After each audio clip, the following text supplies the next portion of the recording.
Ẹ̀yin ọkùnrin, ẹ yéé ṣe àwọn ìlérí. Ẹ yéé ṣe àwọn ìlérí agádánbú fún àwọn obìnrin mọ́. Nǹkan tẹ́ ẹ ti mọ̀ pé ẹ lè ṣe, ẹ má wulẹ̀ sọ fún obìnrin pé ẹ máa ṣe. Èmi mọ̀ pé large percentage of àwọn obìnrin ẹ̀tàn náà máa ń fẹ́, bíi kẹ́ ẹ purọ́ fún wọn, bíi kẹ́ ẹ ṣe ìlérí agádánbú fún wọn. Notwithstanding, instead tẹ́ fi purọ́ fóbìnrin kó lè fẹ́ yín, ẹ kúkú sòótọ́ fún un kó má lè fẹ́ yín. I'm telling you, because majority àwọn frustration tá à ń rí nínú society nsìn ó ti pọ̀ jù. Gbogbo ìlérí agádánbú tẹ́ ẹ ṣe fún àwọn obìnrin kò sí lè tẹ́ ẹ mú ṣe ń bẹ̀. Ẹ̀rọ obìnrin míì bó ṣe ń rù ló ń gbẹ, ẹlòmíì ti rù keegun, ẹlòmíì orí lásán ló kù, gbogbo ara ẹ ti dàbí skeleton. Látàrí pé gbogbo ìlérí tó ṣe fóun kò sí kankan tó mú ṣe ń bẹ̀. Ẹ yé ṣèlérí fóbìnrin mọ́. Number one ìlérí tẹ́ ẹ mọ̀ pé ẹ lè ever múṣẹ ní kẹ́ ẹ mọ̀ sọ fóbìnrin wípé ẹ ní dóòbò mi yàtọ̀ fún òbò rẹ̀. Ọkùnrin tó dóbò mi ó yàtọ̀ sókùnrin tó fẹ́ yàwó mi. So ẹ̀yin àtèmi náà mọ̀ pé rọ́lẹ̀ ń pa ẹ lè ṣe yẹn. Ìwọ tó bá dẹ̀ ti mọ̀ pé lọ́jọ́ iwájú ó ṣeé ṣe kó o fẹ́ yàwó mi, tètè sọ fóbìnrin láti ilẹ̀ tí ò bá ní fẹ́ kó má bá tiẹ̀ lọ kó lọ́wọ́ ẹni tí ò ní dóbò mi tí ó fẹ́. Kó lọ́wọ́ ẹni tí ò ní fẹ́ yàwó lé tí ó fẹ́. Then àwọn ìlérí tẹ́ ń ṣe yìí ẹ mọ spirit tí ń bẹ lára each obìnrin. Obìnrin míì wà tó ṣe wípé ó jẹ́ ẹlẹ́gbẹ́, kì í ṣe ẹgbẹ́ burúkú o, but tẹ́ pé spirit rẹ̀ the moment ẹ ti ṣèlérí fún yẹn àwọn unseen spirit wọ́n ti bá endorse ẹ̀. Ẹni ọjọ́ tẹ́ bá ti lè break ìlérí yẹn, you will start to be in trouble. Ọ̀pọ̀lọpọ̀ àwọn obìnrin míì báyìí tí wọ́n fẹ́ àwọn ọkùnrin tẹ́kọ̀ àwọn ọkùnrin yẹn ti níyàwó rí ni wọ́n go through a whole lot. Ẹ wá gbógun ti yálé, ẹni ìyálé ló ń ṣaburú. For example, ẹni tó ní ọkọ nísìn tí ó jẹ́ pé ọkọ yẹn ti níyàwó rí, tọ́mọ ẹ̀ ń kú, tó ní miscarriage, tó ní problem. Ẹ wá ranjú mọ́ ìyálé, ẹni ìyálé ní ń fa gbogbo wàhálà tí ń ṣẹlẹ̀ síyàwó. And indirectly kì í ṣe ìyálé, àwọn ìlérí àtàwọn májẹ̀mú àtàwọn tẹ́ ẹ ti fi lélẹ̀ nígbà tínú yín dùn síra yín tẹ́ ẹ feel pé bóyá ẹjọ́ wà in your good time. Àwọn ọ̀rọ̀ tẹ́ ẹ ti sọ táwọn ẹ̀gbá ayé ti gbọ́, àwọn ẹ̀gbá ọ̀run náà ti gbà á. Òun ló ń act against àwọn májẹ̀mú yẹn, àwọn ìlérí agádánbú tẹ́ ẹ mọ̀ pé ẹ lè múṣẹ yẹn, òun ló ń fa problem. Tí ọkùnrin bá ń dóbò tóbò bá ń dùn mọ́, kò sí ìlérí tí ò lè sọ. Oríṣiríṣi òbò, àwọn òbò ìpele ìpele lòbò. Òbò míì 3 layers ni, òbò míì layers ẹ̀ ó pọ̀ tó jẹ́ pé tó bá ti ń dó layers kan tán lá máa wọnú kejì, lá máa wọnú kẹta. Àwọn ìpele òbò tẹ́ bá ráwọn journals mi, àwọn ìwé mi wọ́n pe òbò, wọ́n split òbò sí mẹ́ta pé labia, then labia pẹ̀lú cervix, pẹ̀lú cervix ní inú òbò gangan, then awẹ́ méjì yẹn pẹ̀lú clit. Àwọn míì wọ́n pè ní different layers. Àwọn míì dẹ̀ wọ́n group labia sọ́tọ̀, labia minora, labia majora wọ́n pè ní méjì, then entrance wọ́n pè lẹ́yọkan, then inú náà wọ́n pè lẹ́yọkan, making 4 layers. Layers lóríṣiríṣi òbò. Tí ọkùnrin bá ń dó òbò kò sí ìlérí tí ò ní lè sọ. Tó bá ti ń já sí from one layer to another, ó lè ní gbogbo àgbáyé lòun ó rà fún ọ. Jọ̀sẹ́ni tó bá ra gbogbo àgbáyé fún ọ, gbogbo àwa tá a kù láyé ibo la máa gbé. So àwọn ìlérí òfò, àwọn ìlérí agádánbú tẹ́ ẹ mọ̀ wípé ẹ lè múṣẹ, ẹ má máa ṣe fáwọn obìnrin mọ́. Ẹ má máa bá àwọn obìnrin dá májẹ̀mú ti kú tí yè mọ́.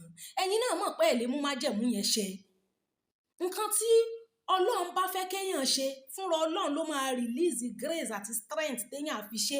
Bẹ́ẹ̀ nǹkan tọ́lọ́run gan ò kọ sínú ọ̀rọ̀ rẹ̀ tẹ́ lọ impose on yourself láì jẹ́ pé bóyá ẹ gbaṣẹ́ ìránṣẹ́, àwọn tán gbaṣẹ́ ìránṣẹ́ lọ́lọ́run ní wọn ò gbọdọ̀ ní ju aya kan.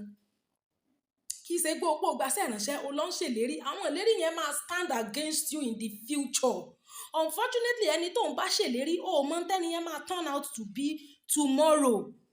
Ẹ má máa ṣe ìlérí because gbogbo àwọn míì tẹ́ ń fẹ́ tí tọ́mọ wọn ń kú, tọ́mọ wọn ní problem, tẹ́wàá máa ranjú mọ́ ìyálé pé ìyálé ló ṣaburú. Kì í ṣe ìyálé ló ṣaburú indirectly. Àwọn ìlérí tẹ́ ti ṣe láti ilẹ̀ òun ló ń act against yín. Unfortunately kò mean pé ìyálé yẹn náà dá 100% o, but at least that covenant will stand.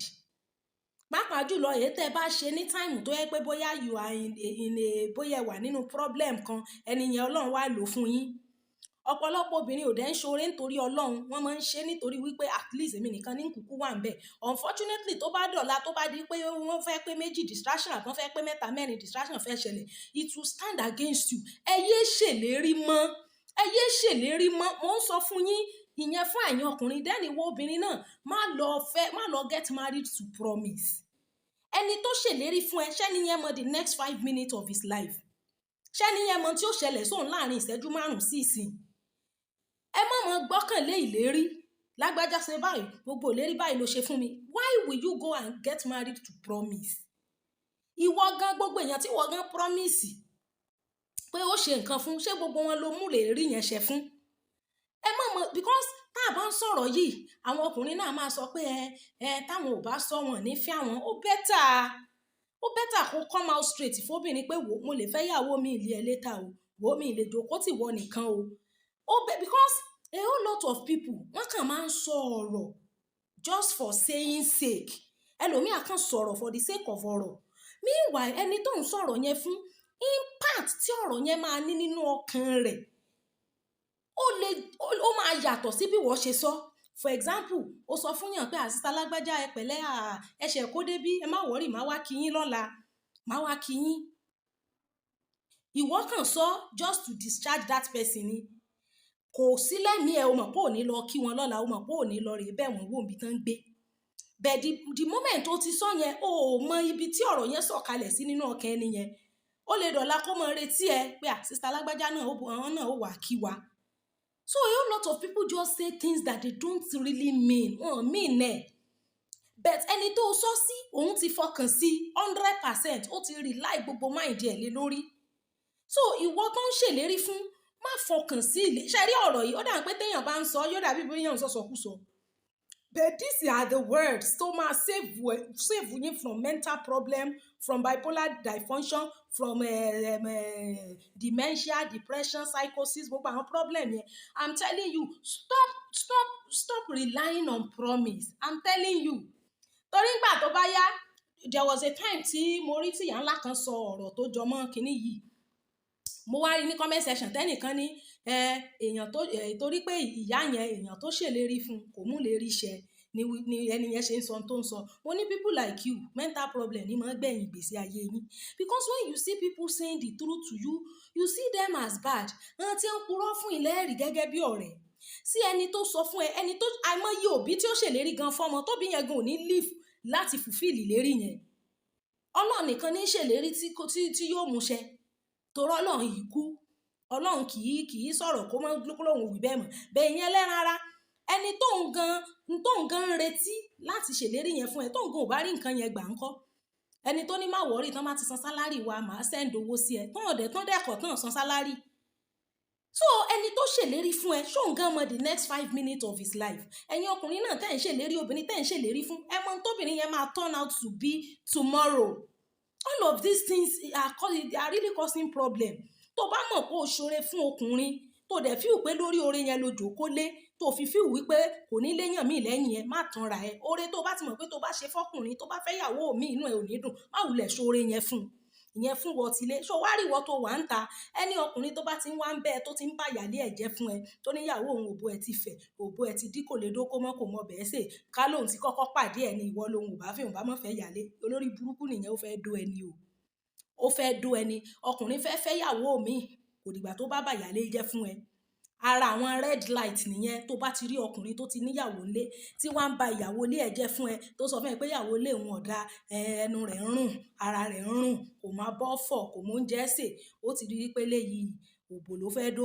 Ṣùgbọ́n torí pé obìnrin náà bí ká máa purọ́ mọ́ obìnrin ẹgbẹ́ ẹ̀, ká máa lẹ́nìkan ọ̀dà, òun láńgẹ́lì, òun ní queen, òun lọ́dọ̀ra jù. Even tó bá jẹ́ queen tó dáa jẹ nìkan lọ, kò dìgbà kan bá sọ fún ẹ. Ṣùgbọ́n ọkùnrin tó ti mọ̀ pé ìyàwó wà nílé ẹ̀, tó ní gbogbo ọmọ tí ìyàwó òun bí ọmọ àlè ni wọ́n, tó ní ìwà wọn ọ̀dà, ó ti bọmọ jẹ́ fóun, ó ti ṣe gbàsàwò, sọ fún un pé kó lọ kọ ìyàwó yẹn lẹ̀. Kí lé tí ìyàwó yẹn tún ṣì wà nínú ilé ẹ̀? Tó bá yẹ pé ẹ̀yin bá máa ń rorí, èèyàn sọ fún ẹ pé ìyàwó òun ò dáa, and yet wọ́n jọ ń sùn, wọ́n jọ ń jí, ó ti mọ̀ pé rọ́ ló ń pa. Èmi ti sọ, kò sí nǹkan tó ṣẹ̀ṣẹ̀ nù pé kọkùnrin fẹ́ yàwó púpọ̀, bẹ́ẹ̀ la ojú ẹ lẹ̀. Ó bẹ́tà tó bá jẹ́ sisi kó o remain sisi rẹ, kó o remain single rẹ tí Jésù ó fi padà dé wá bọ́ ọ lálàáfíà, ju kó o lọ ṣe competition pẹ̀lú àwọn kan. tó o bá dẹ̀ ti nírọ́ ni wàhálà ti ẹni yẹn. The fact pé nǹkan ìṣẹ̀ṣẹ̀ kò mí pé kò ní detrimental effect, ṣùgbọ́n pé kó wá sọ pé bóyá nítorí pé nìkan ti bẹ nìkan jẹ́ fún ẹ ó ti lẹ́nìkan ìwà rí ìdá ìwọ lọ́dà ìwọ láńgẹ́lì, ó máa kó bẹ́ẹ̀ ni o. béèyàn bá tiẹ̀ fẹ́ fi ọ léyàn tàbí téèyàn kan ti lọ́nù ilé ẹ̀ tó fẹ́ fẹ́yàn mí kò dìgbà tó bá bẹ nìyẹn jẹ́ fún ẹ. torí majority àwọn ọ̀rọ̀ táwọn ọkùnrin máa ń sọ fún ẹ̀yin tẹ́ wà ń ta yìí wọ́n ń sọ nítorí wọ́n fẹ́ dóyin ni, nítorí kẹ́ ẹ lè gbà fún wọn. Unfortunately n tó ṣe fẹ́ nìyẹn á ṣe ń tó jù bẹ́ẹ̀ lọ fún wọn náà. Worst ó máa ṣe fún ẹ, I'm telling you, ó máa ṣe worst ó máa ṣe fún ẹ. ẹni tó bá mọ̀ pé òun ti ní ìyàwó nílé tó dẹ̀ mọ̀ pé òun fẹ́ fẹ́ ẹ kò dìgbà tó bá pè ẹ́ jókòó tó bá yé ìyàwó àkọ́kọ́ jẹ́ tó rojọ́ láabi, torí tílé rẹ̀ bá dùn náà ìyàwó náà ò ní kó ń bẹ.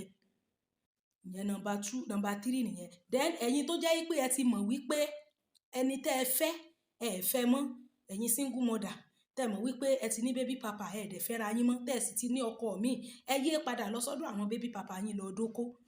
ọ̀pọ̀lọpọ̀ obìnrin tí ó lóun fẹ́ lọ wo ọmọ lọ́dọ̀ ọkùnrin àkọ́kọ́ rẹ̀ tó bàbá àwọn ọmọ rẹ̀ okó lọ́pọ̀lọpọ̀ wọn lọ́mọ ń dó ń bẹ̀. àwọn ìyàwó míì táwọn ọkùnrin yẹn sì ti fẹ́ they are complaining. For example sì mo gba DM kan tí lady yẹn tó sọ wípé èèyàn tó ń fẹ́ divorce ni, ó dẹ̀ ti ìyàwó ẹ̀ wọn àti ìyàwó ẹ̀ ti túká láti bí ọdún 8, ìyàwó yẹn ti fẹ́ ọkọ míì. Unfortunately tí ìyàwó yẹn bá ti wá padà wá yóò sọ níbi tó ti lọ́kọ míì pé òun fẹ́ wá wo ọmọ ń bí, ó tún wá máa gbà fún ọkọ yẹn. ìyẹn wàá mọ̀ sọ fún pé àyẹn ìgbà táwọn dẹ̀ jọ wà ó dẹ̀ kí ń gbà fóun náà kìnnìkan. ó náà tó wá mọ dọ́wẹ́kẹ̀ yẹn ó ló wá dé stage kan tó yẹ pé òun wá sọ fún ọkọ òun pé ṣé bí ẹni yìí ti wà ní ilé ọkọ mi kí lé tán tó ń wá bí ìtàn tó wá ń dó okó ń bí ní ò bá ní han táwọn bá ń jà ṣe káwọn kú ni owó ara ẹ̀ gan ti pọ̀ jù ó lóun dẹ̀ ní ohun òjòwú. òun ti mọ̀ pé ẹni tó ti bímọ fúnra wọn rí tẹ́ndẹ́ǹsì kan sì mọ̀ dóra wọn wà pé ṣùgbọ́n wọ́n ti lọ́kọ míì, pé gbogbo oko tó ń san ni pé ọkọ míì tán ti níyẹn tó bá lé mọ́gùn sára wọn tán débì tẹ́yìn wá gbé mọ́gùn lára wọn ló bá ní àrùn alárùn ìrìn ìsinsin òun ò lè lé mọ́gùn òun lè ṣe gbàsàwò. ẹ̀yin náà worú yẹn ẹni tó fẹ́ tó mọ̀ wípé okó ẹ̀ sì máa pa ẹ́ lébi kí ló kó kúrò lé ẹ̀ sí. ẹ wàá lọ lé ọkọ míì ṣe rí ìwà tán single mother míì máa ń wù téèyàn bá wá sọ̀rọ̀ wọn yóò dàbí pé èèyàn ń ba mákẹ́ẹ̀tì jẹ́ fún wọn. obìnrin ó dìídì ń sọ fún mi ní orí DM ó ní pé ní tóun bá jẹ́ ọkùnrin òun ò lè fẹ́ single mother, ó ní single mother lóhun o pé bẹ́ẹ̀ tóun bá jẹ́ ọkùnrin òun ò lè fẹ́ single mother pé because tí n bá rí bí àwọn single mother ṣe ń wu ìwà ó ní wọ́n mọ̀ sọ wípé ṣe bó mọ̀ páwọn ti fẹ́ lágbájá rí àwọn dẹ̀ ti bímọ fún un rí wọ́n dẹ̀ mọ̀ ti lé ọkọ tó ń fẹ́ǹsìn tó ṣí ṣọ́ọ̀bù fún wọn tó fẹ́ wọn ti líṣu lọ́kà wọ́n ti bẹ̀ lọ́mọ lọ lé ẹni tán ti bímọ fún tẹ́lẹ̀ wọ́n ìyá tún lọ́ máa bá wọn sùn wọ́n á gbé ọmọ tán bí fọ́kọ míì lọ lé fọ́mà ọkọ wọn tán tún lọ́mọ dókó ń bẹ̀. rubbish lẹ́ ń ṣe rubbish. ìgbà tó mọ̀ pé ó kó ẹni yẹn nígbà tá à ń sọ fún ẹdú ọkọ yín ẹ ṣe normatin gbogbo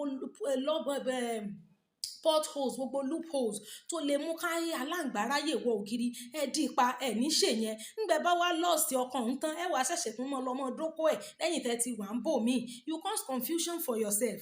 then ìwọ tó bá ti mọ̀ pé single father lẹni tó fẹ́ tètè fi sọ́kàn pé polygamy lè ṣẹlẹ̀ at any time pàápàá jùlọ tí obìnrin tó bímọ fún yẹn ò bá tí ì rí ilé ọkọ kankan torí bọ̀ torí gbọ̀n bá lọ́ọ̀sì tán ní tán ìgbà iná tó ṣẹ̀ṣẹ̀ mọ̀ pé àwọn fẹ́ padà wá tó bá ti lọ ìmí gan ti wà ní ọkọ míì tó tún máa dó baby papa ẹ̀ lẹ́yìn. bẹ̀rẹ̀ reason tí n fi lè discourage ẹni wípé bó o bá fẹ́ ni tí èsì single father náà tó jẹ́ young guy bí ó bá fẹ́ yàwó mi yóò fẹ́ bí ó bá dóbò mi yóò dò so ìyẹn ò sínú wàhálà. bẹ̀ nǹkan tẹ́mi fẹ́ sọ ni pé tó bá mọ̀ pé single mother ni ẹ̀ ò dẹ̀ ti wà ní ọkọ mi má tún lọ mọ́ dóko ẹni tó ti fi kalẹ̀ lẹ́mọ̀ má tún da àwọn ọlọ́dà single mother láàmú láti dí wọn lọ́wọ́ pé kí wọ́n mọ̀ rẹ̀ nífẹ̀ẹ́ wọn because gbogbo wa tẹ́ ń wù yẹn àwọn single mother míì wà táwọn ò ní ṣe bẹ́ẹ̀ báwo lọkùnrin ṣe fẹ́ differentiate majority single mother sì ń ṣì ń dóko baby papa wọn. So all of them bá dẹ̀ mọ̀ pé baby papa ẹ̀ ṣì wù ẹ́ padà kẹ́sẹ̀ reconciliation we have always talked about reconciliation several times. tó bá mọ̀ pé òkè nísìnyí ìwọ tó ti jẹ́ ìyálé níbì kan ìwọ ni number 1 ó wá kó kúrò ń bẹ̀ ó wá lọ sí ibòmíì bóyá number 3 ló lọ ṣe ń bẹ̀ àbí number 4 gbogbo tó lè gbà níbi ibi àkọ́kọ́ ó wá ń gba tó jù bẹ́ẹ̀ lọ níbi ìkejì yẹn kò sí bó ṣe ní sàárò àkọ́kọ́ pé at least wọ́n ṣáà níyálé ń bẹ̀ yẹn kò sẹ́ni kankan tí wọ́n bá tiẹ̀ fẹ́ lé ẹ ilé ni gbogbo wọn máa bá ẹ ìgbà yẹn lébi ebi bẹ̀ yẹn ṣẹ̀ṣẹ̀ máa pa ẹ́ so tó bá mọ̀ pé o fẹ́ reconcile tọ́kọ ẹ bá lè gbà fún ẹ kì í ṣe gbogbo ọkùnrin ló lè gbà pé kóbìnrin ti lọ kó tún padà wá bí àwọn míì ò máì ṣe reconciliation kó mọ̀ pé o ti padà ẹni tó dẹ̀ ti fẹ́ kó tó dé náà ti máa mọ̀ pé òun ti ní ìyálé òun dẹ̀ ti padà wá bẹ̀tì kó wá wà níbì kan kó wá tún mọ́ ọdún kó ń bí rọ́bìṣì nìyẹn rubbish àwọn single mother míì wà tán ní ṣe bẹ́ẹ̀ bẹ́ẹ̀ those ones are very few báwo làwọn yẹn ṣe fẹ́ lè present integrity ara wọn nígbà tẹ́ pé majority yín nǹkan tẹ́ ń ṣe nìyẹn ẹ ti kúrò níbì kan ẹ tún padà lọ́mọ dókó bẹ̀ it is well o so ẹ jẹ́ kí a fi sọ́kàn then ẹ̀yin ọkùnrin ẹ yé ṣèlérí agádánbú àwọn ìlérí òfò tẹ́ ń ṣe ní ń kó bẹ́yìn ọkùnrin gan ìní ò jẹ́ kọkùnrin míì ní lọ síwájú má dá obìnrin kankan dá májẹ̀mú pé òun nìkan lọ́fẹ̀ẹ́ tí kò fi yà ẹ̀ má bá dárú májẹ̀mú yẹn ìwọ náà mọ̀ pé ò lè dóbò kan títí kò fi yà ọ́ ìwọ náà ń tọ́ ọmọ ni ẹ yé bóbìnrin dá májẹ̀mú yẹn ìwọ tó bá dẹ̀ ti mọ̀ pé tóbìnrin bá yàyàkuyà mẹ́ ẹ lọ́wọ́ ó ṣeéṣe kó fẹ́ yàwó kejì tètè sọ fún pé tó tí ì bá ní fẹ́ yàwó kejì ọwọ́ ẹ ló wà o nǹkan tó bá ìwà tó bá wù sí mi ló máa dìtámì o yes tí ò bá ní fẹ́ fabáàgé àmú kọ́kọ́rọ́ mọ́tò ẹ̀ á máa lọ ṣóyé wa bẹ́ẹ̀ tó bá ti ṣèlérí fóbìnrin obìnrin tó ṣèlérí fún lẹ́ni tó dọ̀la tó bẹ̀rẹ̀ sí misbehave gbogbo tán jẹ́ ìránṣẹ́ ọlọ́run ńláńlá gan ọ̀pọ̀lọpọ̀ wọn gan níyàwó pamọ́ téèyàn ò gbúdọ̀ mọ́ sọ títí ìṣẹ́ bí wọ́n gbà táwọn ìyàwó wọn bá yàyàkuyà monopoly bí tó bá jẹ́ èèyàn kan ní bẹ́ẹ̀ wàhálà rádaràda ni wọ́n mọ̀ ṣe tán mọ̀ ṣe agbára lò nílòkulò olóńdífá fún gbogbo àwọn ìyàwó míì tẹ́ ń fẹ́ tán ní problem ìlérí àkọ́kọ́ ìlérí agádánbó òfò tẹ́ ti ṣe yẹn ló ń stand against yín ẹ wàá mọ̀ fojú àjẹ́wò yálé tí ò mọ nǹkan kan tiẹ̀ ẹ yé ṣèlérí mọ́ dẹni wo obìnrin náà má get married to ìlérí kò sí ìlérí kankan lọ ọ̀rọ̀ kó àtòbò kò sí ìlérí ń bẹ kò sí ìlérí náà ọ̀rọ̀ kó àtòbò tó o bá gbé òbò pamọ́ fún ọkùnrin tó tí ò tọkàn rẹ̀ ò balẹ̀ tó bá débi iṣẹ́ tó bá rẹ́ni tó fòbò lọ oore ọ̀fẹ́ Ọlọ́run nìkan ni òfin ní fall because psychology ọkùnrin bí psychology wọn ṣe ń ṣiṣẹ́ pẹ̀lú sexual nature wọn ó yàtọ̀ sí pé ìgbà fún kò sí tí ó ṣe I'm telling you ẹ yé ṣèlérí òfò ìwọ náà tó dẹ̀ mọ̀ pé ẹni tó ń tẹ̀lé ti níyàwó lé tó ń bá yàwó ẹ̀jẹ̀ fún ọ tètè mú kọ́kọ́rọ́ mọ́tò ẹ̀ kọ́ ságìnà kó drive off gidi if not ó máa kó bẹ́ ẹni ó fẹ́ dó ẹni toró sì ti mọ̀ pé obìnrin máa ń láìkí irọ́ obìnrin máa ń láìkí kán máa bo obìnrin ẹgbẹ́ rẹ̀ jẹ́ ní ló fà táwọn ọ̀pọ̀lọpọ̀ àwọn pípù yẹn fi máa ń parọ́ fún yín gbogbo ìwà burúkú tó níyàwó òun wù irọ́ náà bí ìyàwó ẹ̀ bá ti wà burúkú wà láti ẹ̀ nìyẹn ìyẹn ò kàn wọ information yẹn of what benefit of what importance is that information to you as a person. So make sure you have a straight mind má jẹ́ kó jẹ́ pé ìbàjẹ́ ẹnìkan ni wọ́n fi máa ṣayọ̀ don't attach your happiness to the fact that they spoiled somebody for you ntóbìnrin míì sì máa ń rì láì lẹ́nu wọ́n ní ìyá alágbájá ò mọ bẹ̀ ṣe wọ́n ní ìyá alágbájá ò lè dóko wọ́n ní ìyá alágbájá ò máa ṣọ́fọ̀ wọ́n ní ìyá alágbájá ò ṣe dáadáa ìyẹn ò ní happiness tóbìnrin míì that is a temporary happiness tó lè permanent torí ìwọ náà ń ṣáńgẹ́lì tó bá débẹ̀ náà awẹ́sùn tiẹ̀ náà tákà sí ẹlẹ́sẹ̀ bó dẹ̀ ṣe jẹ́ nìyẹn Ọ̀yọ́ model alternative therapy gbogbo àwa tá a bá nílò àgbo ẹ jẹ́ kí a kàn sí wọn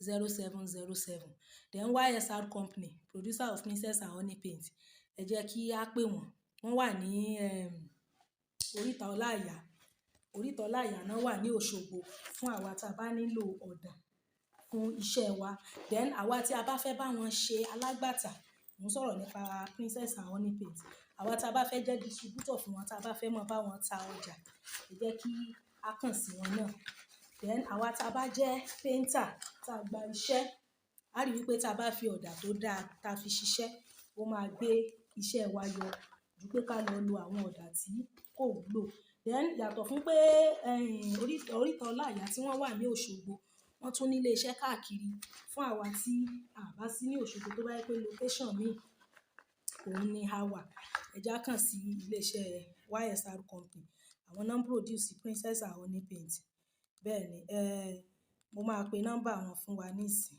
so that a lè pè wọ́n nọ́mbà wọn ni 08030796686